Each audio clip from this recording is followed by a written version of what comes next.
I now call on President Schenck to address the graduating class of 2014.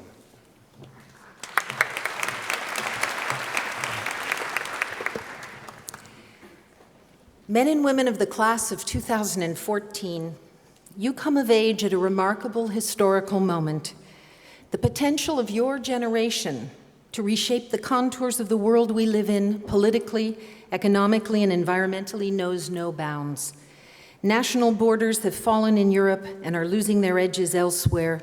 Cultural, ethnic, religious, and ideological identities crisscross political boundaries and connect people via satellite and cell phones and the internet into imagined communities of increasing power and influence.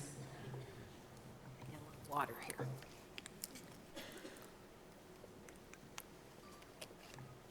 As every AUP graduate knows, in a globalized world, our belongings are multiple, our allegiances mixed, our identities more fluid than fixed. Indeed, none of us any longer will be the citizen of just one country, even if some of our citizenships are of the adopted sort. Into this world, you graduate, perhaps better suited than students anywhere on earth to shoulder the responsibilities of the world's problems and to find empowering solutions to them. We call you at AUP our explorers, students who come to us in Paris from the four corners of the globe to begin their undergraduate or graduate studies with greater maturity than your usual college-going student, with a hunger to see the world and learn its languages and cultures, with a desire to become part of a global family, and a belief that you will find your place in it.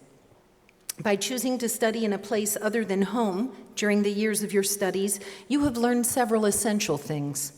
That your own country is not the center of the earth, that it is possible to be at home in more places than one in this world, and that there is something ineffably, profoundly transformative about having spent even a year or two of your life in the French capital.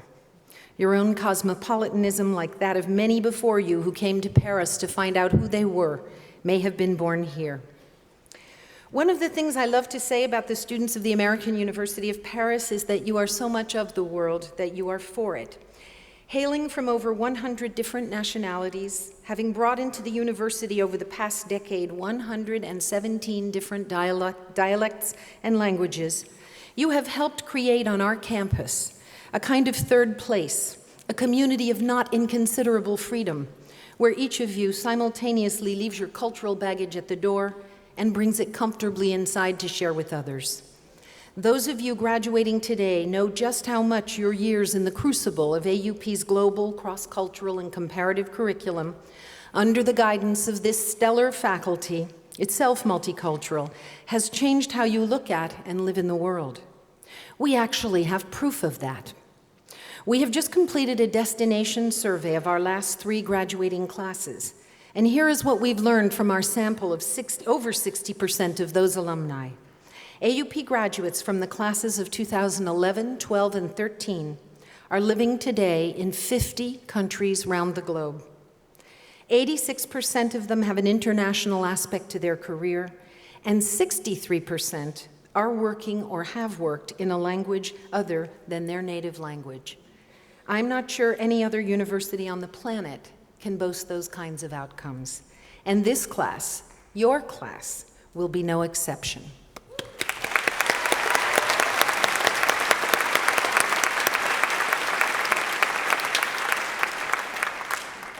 As you leave us today to take your places as responsible actors in communities and classrooms and boardrooms, civil societies and countries around the globe, it is the pride of this faculty and this administration that so many of you feel the call of the world, choose to work alongside others for the betterment of the planet, and slip across cultural borders like fish.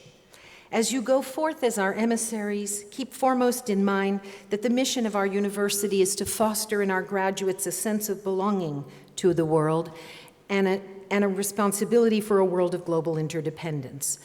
I believe very strongly that great universities are judged ultimately not by the rankings or the number of books in the library or the SAT scores of its freshmen or the salaries of its alumni, but by the impact of its graduates on a world that has need of them. The power of your generation to transform the social and political fabric of our lives is enormous, and with that comes responsibility. It will be my honor in a few moments to present to you our 4 honorary degree recipients: Edward Freeman, Lillian Green Chamberlain, Judith Hermanson Ogilvie, our board chair, and Nicholas Vreeland, all scholars, all activists, all humanitarians, all cultural translators in a manner that is trademark for graduates of this university, all believers that young people such as yourselves hold the keys to a whole new humanity beginning here.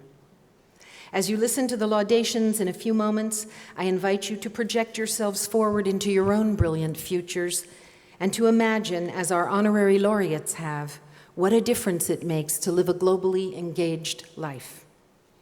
This year, we are honoring our own.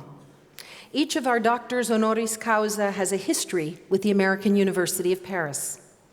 Edward Freeman, Lillian Green Chamberlain, and Judith Ogilvie have all served illustriously on the AUP Board of Trustees, and Judith Ogilvie and Nicholas Vreeland are both alumni of the university.